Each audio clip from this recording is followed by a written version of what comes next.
The offseason is well underway, and we here at Locked On NHL Game Night are tackling the toughest questions with our favorite local experts. Yes, we are. And tonight we head south to Sunrise, Florida, shining light on the defending Stanley Cup champs. Are the Panthers building a dynasty in this modern era of the NHL? We'll answer that question and so much more as we welcome Cats expert, our good friend, Armando Velez, on this summer edition of Locked On NHL Game Night. When that final horn sounds, you know it's time for Locked On NHL Game Night. All the post-game reactions to every game across the league, every single night, with insights only the hosts at Locked On can provide. Prepare to experience game day reactions like never before, only on Locked On NHL Game Night. Your team every day. Hello there, hockey fans, and welcome to another episode of Locked On NHL Game Night. I'm Cam Stuart, a sad Boston Bruins fan who is still somewhat happy for Brad Marchand. And I'm Tyler Feldman, a lifelong Penguins fan, born and raised in Pittsburgh, but currently loving life in Austin, Texas. Cam, I see we have a different setup here. I had to go special for Armando, and by special, I mean the Wi-Fi is totally out in my new apartment. So I am at a local public library in the greater Boston area. We have some rabid fans, so I'm not going to disclose the exact location, if that's okay. But this is a big event. I had to make sure I was locked down for this because we do have Armando Velez of Locked On Panthers, our resident champ. I mean, we got to call him a champ for this season again, Locked On champ. And we've been waiting for the champ to get here this summer. He's been busy. He's been tough to get a hold of because I think he's been going with the Stanley Cup to each location. That's what I think. That's what I think. Yeah, so when it comes to the hosts of the Locked On Podcast Network, I'm gonna do a famous quote from a baseball player of a rival team of Cam's favorite, Lou Gehrig. Yeah. I am the luckiest man on the Locked On Podcast Network when it comes to just the amount of the run that the Panthers have on, President's Trophy, 3 straight Stanley Cup appearances, and 2 championships. So yeah, I'm a little spoiled here. And the Marlins are red hot. Yeah, South Florida's the place to be. Yeah, 55-55, and honestly, I feel like it's the Panthers effect. It all started after the Panthers won the Stanley Cup and 7 straight series wins, actually. And the Marlins, are the only team with a 500 record over the Yankees in their history. Love that. We started with bad baseball, though Lou Gehrig can't be bad on that, but turned it into that. I love that. You know, we had a coach at my high school who used to say something like that all the time, like always be wary of that school, even if they suck at basketball. If they just won big in football, it just carries over. Like, and maybe that's happening in South Florida right now. It's the Armando Velez effect, I would say. Yeah, it's incredible what's been happening just overall in this region, and the Panthers are just the brand is just building up so much more as they continue to win. Armando, so tell me this: take us to South Florida. What's been the energy like? What have the fans been feeling throughout this summer as this championship feeling continues and rides high in Sunrise? It's a whole bunch of elation. When it comes to it. And the fact is, like, after they won the first championship last year, they ran out of season tickets going into the very next season. The one after the 2023 final, it was just the lower bowl, and then it went up all the way to the upper deck for that. And really, when it came to the actually clinching the first Stanley Cup, I mean, the ownership paid off all of their debts to the county that for the arena. They started reinvesting back into the region. It started off first with their new practice facility in downtown Fort Lauderdale. They're in the process of right now constructing their new scoreboard that's going to be ready by opening night. I mean, it's partially done as they held Monster Jam this past weekend. And I mean, just the overall brand of the Florida Panthers, I mean, I feel they had an estimation of the second parade of almost double the amount of attendees from the first parade. So, I mean, the brand is just right there in South Florida. And to think that opening night 2014 for the Panthers, just south of 8,000 fans were in that building for it. and now it's sold out every single night, even on a Tuesday against the Ottawa Senators. So, Armando, do you have a story or two of unique experiences around town that you wouldn't have even experienced maybe 5 years ago? Has anything happened or conversations you've had that you look back or reflect in real time and say, wow, this is crazy that hockey has become this popular and this dominant around Panthers country? It took me about an hour and a half to just get out of Los Olas Boulevard after the parade.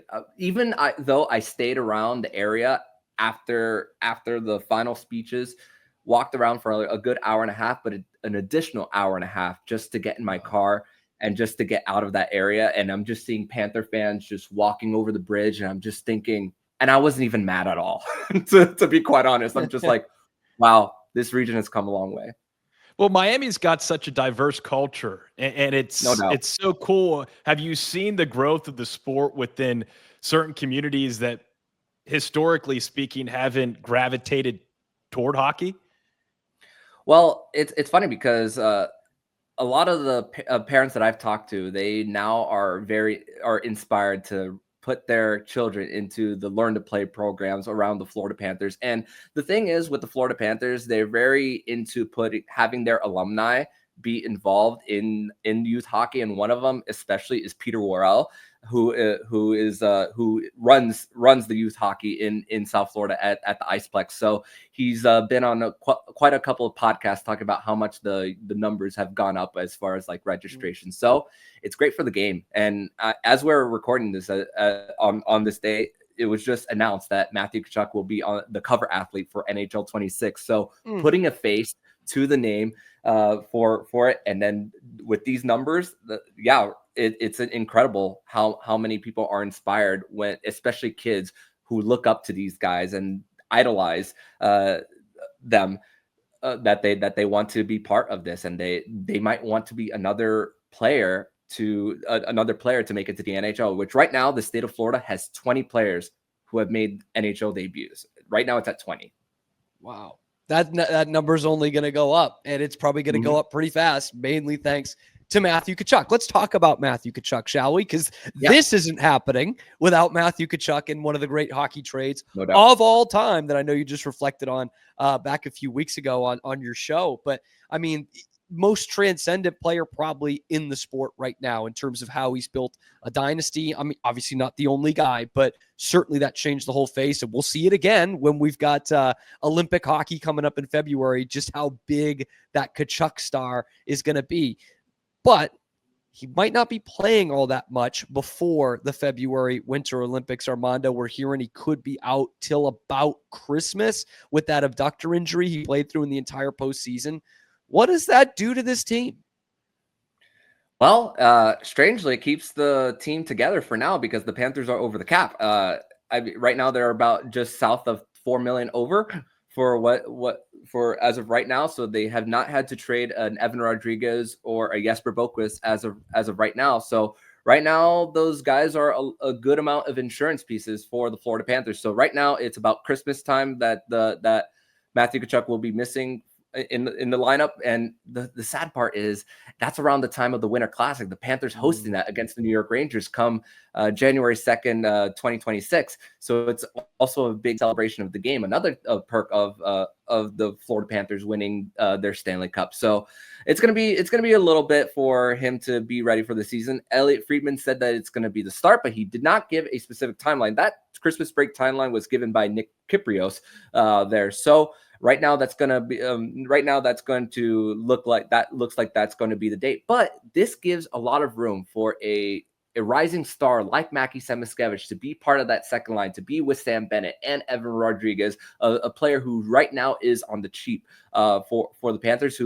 He was a scratch from the lineup after the second round, where the biggest decision that Paul Maurice made in these playoffs, going into Game 3 against the Toronto Maple Leafs, replacing that entire fourth line, bringing Nosek, Gadjevich, and AJ Greer. That was the entire turning point of the playoffs for the Panthers, because it's funny. Each playoff run has their own turning point. For the 2024 run, it was game 4, against the Rangers. This year, it was game 3 where Brad Marchand, your boy Cam, got the overtime winner. Here we go. That was brought up a couple times on NHL game night. How many times can we bring his name up tonight? Let's see. We're not done yet, Tyler. That's two. That's two, unless I can only count to 3, so it better not be more than 3. Brother, we are not done yet because these Panthers did some serious business after winning back-to-back Stanley Cups. That's frustrating the whole rest of the league. Let's talk about how Bill Zito worked his magic and got that done. Coming up next on Locked On NHL Game Night. But first, a word from our sponsor, Monarch Money.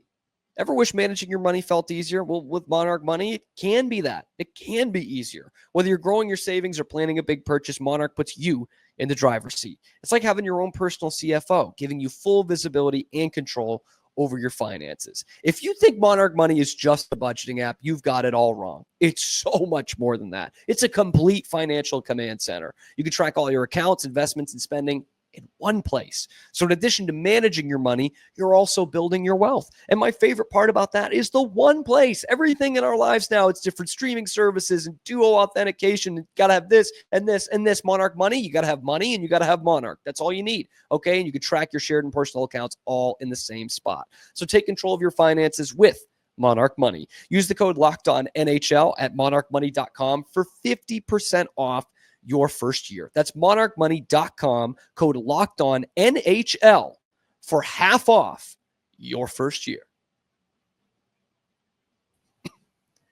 Locked On NHL Game Night, season preview edition. We'll take you through all 32 teams before the Panthers drop the puck with the Chicago Blackhawks and raise another Stanley Cup banner in early October. We'll have it, myself and Tyler Feldman, Eddie and Shukri will have it as well. Today we are talking with Armando Velez of Locked On Panthers. And Armando, you don't need me telling you this, but the Panthers do a lot of things right. I don't know if you've caught on to that. They do a lot of things really well.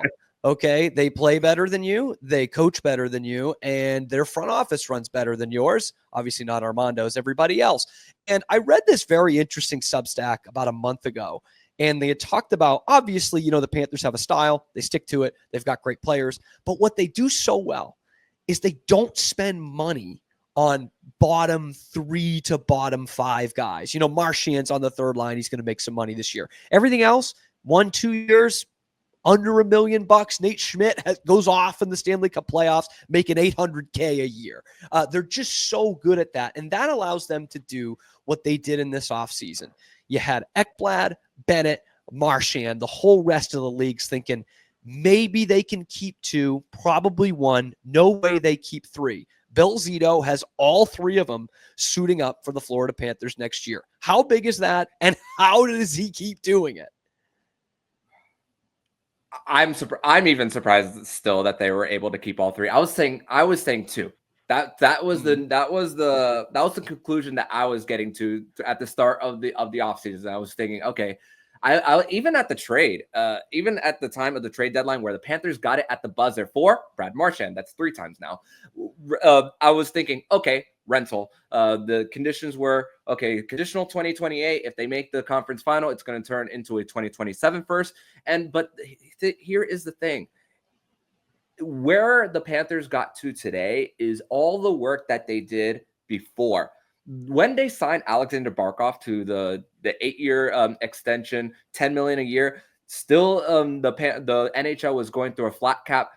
The Panthers had not even won a playoff series in almost 26 years at the time. That previous season was a season of growth. And also, Vinny Viola, the owner, putting his money where his mouth is. He is, and also he's one of the richest owners in the league as well. He's always has a horse in the Kentucky Derby, the Triple Crown races, mind you. So he puts the money right forward when it comes to the signing bonuses. A lot of the guys' base salaries are around $1 million as well. The only one of the core guys who don't have a base salary of $1 million is Seth Jones. That's because his contract was not signed with the Florida Panthers. Mm-hmm. So it's all that work done so that, and also it benefits the players. They get their pay right up front on July 1st. It's also buyout proof as well. So, and the Panthers calculating this well, right at the Tkachuk trade, it lines up with Alexander Barkov. This kind of reminds me of the Chicago Blackhawks. Taves and Kane's contracts expired at the same time as they were getting to the tail end of that. And also when it comes to their Stanley Cup championships, all the guys have produced, all the main producers have been guys who have produced before getting big paydays. You're thinking Sam Reinhart in the 2024 playoffs, 57 goals, and then the game winner in Game 7 against the Edmonton Oilers. Sam Bennett, the Conn Smythe winner, he was making just north of 4 million, 4.4 on a 4-year term. He scores 15 goals for the Panthers in this run, and then they're the ones that are getting rewarded. Carter Verhaeghe, he signed an extension right on opening night. He and here's the thing. The calculated risk that Bill Zito is able to make, the Tampa Bay Lightning didn't qualify Carter Verhaeghe. Panthers originally signed him to a 2-year deal at $1 million right before. And also Gustav Forsling off of waivers. Every single team passed on him except the Florida Panthers. Got to give credit to Bill Zito, and at the time, who the coach was, Joel Quenneville, in which Joel Quenneville was familiar with Gustav Forsling's game when he was with the Chicago Blackhawks. So there's a lot of that familiarity there. And then all the other guys that they've been familiar with, Kevin Stenlund, who was on the 2024 team, Nate Schmidt, who you mentioned, was with Paul Maurice in Winnipeg. So it's also getting guys that they've been familiar with and bringing them in with the Florida Panthers. So how they've been able to manage their books, and also coming at the right time of TV deal, rise in cap, all the space that the Panthers are getting in the future are now to fill the edges. Everything was taken care of before. Space has opened up, and you also got to give a lot of credit to the players who see the celebration. They're treated like family. They're treated well. They stay in the best hotels, and it's just like, why would you want to leave? And yeah, there's the tax conversation. I get that. But there it is. There it is. The Panthers brought it up. It took how long? 17 minutes? There it is. Hey, Armando, speaking of horses and nice hotels, you actually mentioned his name, Sam Bennett. He could have made 10 million AAV elsewhere. Correct. He's back on the squad making what do you say, 4.5? Is the fit just that good? Well, now he's making 8, but previously he was making 4. But 8, yes. But he could have made if a team was desperate enough to bring Sam Bennett into their roster, probably 10 million someone would probably overpay for. But at the same time, I actually put a quote on my podcast from Star Wars New York Episode Yankee 3. Lou Gehrig. No. This one's from Star Wars. If so powerful you are, why leave? And the style of play that the Panthers play and the fit, it might not necessarily work out in another situation. So if you're happy and it fits to your game, why leave? And also Aaron Ekblad, when it comes to how long he's dealt with the losing for the Panthers, and now it's manifested into winning, sticking it out, and also the situation with his significant other, his wife being a doctor in the area, and all the friends that they've made over the years, I can understand why he wanted to stay because of the relationships that he's built over the years. And Brad Marchand, I still don't know how that happened. Which to think that after the blow that Sam Bennett put on Marchand in the second round in 2024, I mean, I got to give credit to the NHL. Thank you, NHL, for having the 4 nations. Because I thought you were thinking of for something else. No, the 4 nations, the 4 nations, and them being in the same locker room together and actually conversing from practices to before games. Those were it's kind of like similar to the 2008 Summer Olympics. Chris Bosh, LeBron James, and Dwayne Wade. They talked about possibly playing together. I don't know if that was necessarily the conversation at the 4 Nations, word by word, but that could have. All things were forgiven there, and look what happens. Just a month later, not even a month later. 4 Nations was mid-February. The trade deadline was early March. Just a few weeks later, they're teammates. March 7th, a day that will live in infamy some places. And now you got Marchand for 6 years, all the way through age 43. You're going to get the best. Which I don't believe he'll finish. I don't believe he'll finish that contract, by the way. Doubt it. So, but we'll see with the LTIR front loopholes. loading. Yeah. Yep. And it looks like after back-to-back Stanley Cups, the Panthers are, if not the favorite, the second favorite to win the Stanley Cup yet again. But Armando's going to fill us in on who could actually be a threat to this team. It's coming up next on Locked On NHL Game Night.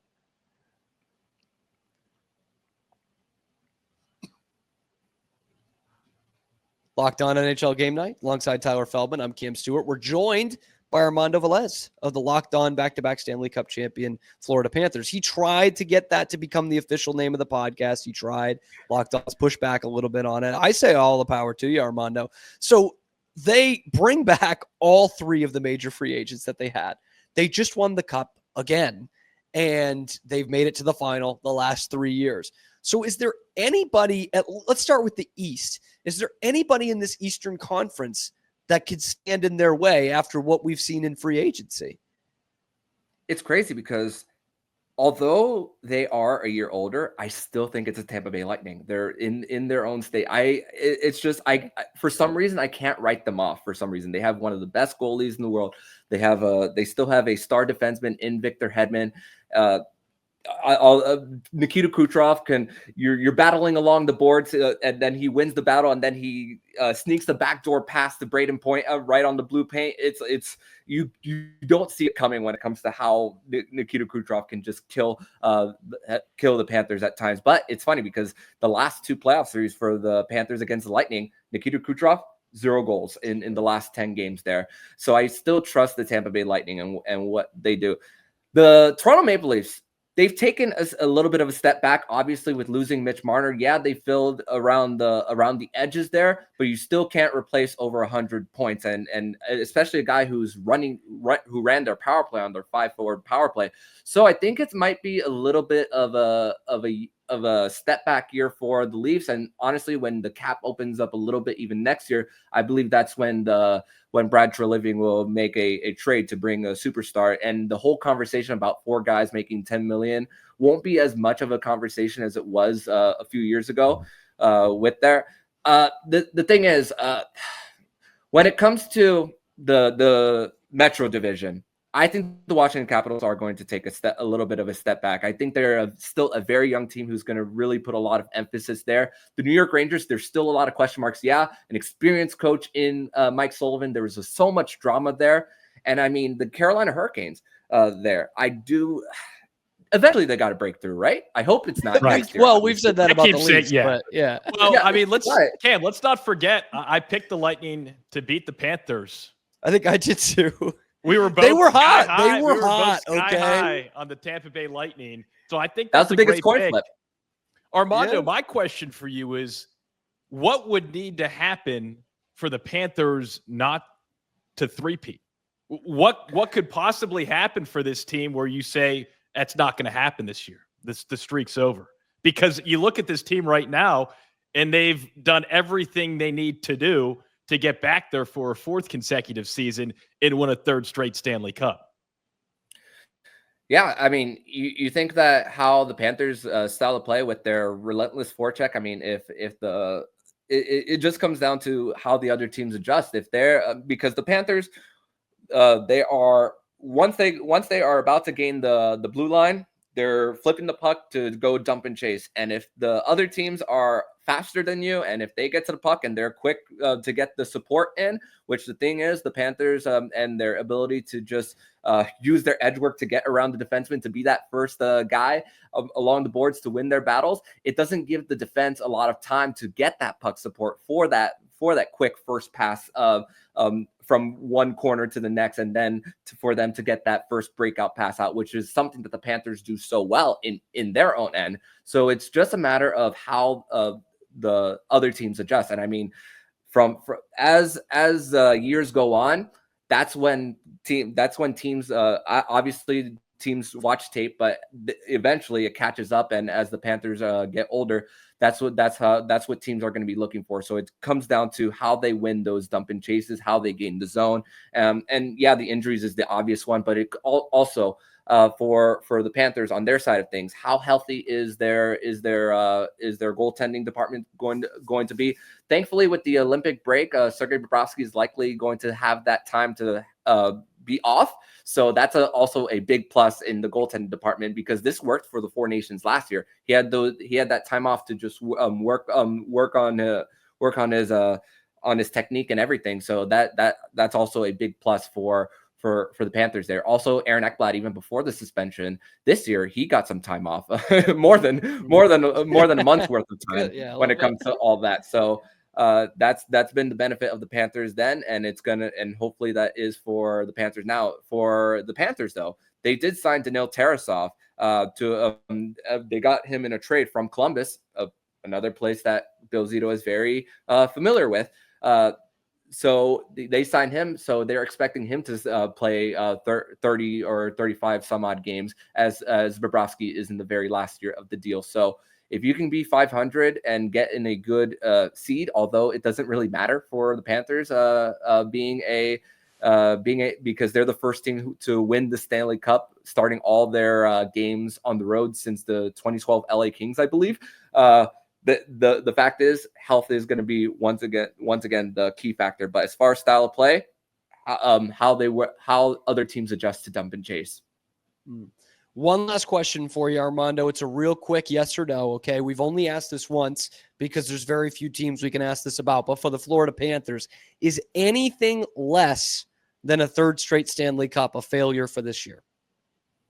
I mean, it would be, because that's the goal. That's the reason why the guys came back. That you never want. And it's funny because although I'm not on the ice competing, you never want to have a summer ever again of not being the champion. You never want to have that feeling of losing. You always want to be the last one standing every single year. And obviously, if they do end up losing, that could also be good for growth as well, as far as like looking yourself in the mirror. But as far as the mission to three-peat, that is the ultimate goal. I mean, and they have a chance to make history. This hasn't been done since the early 80s. This hasn't been done in the cap era.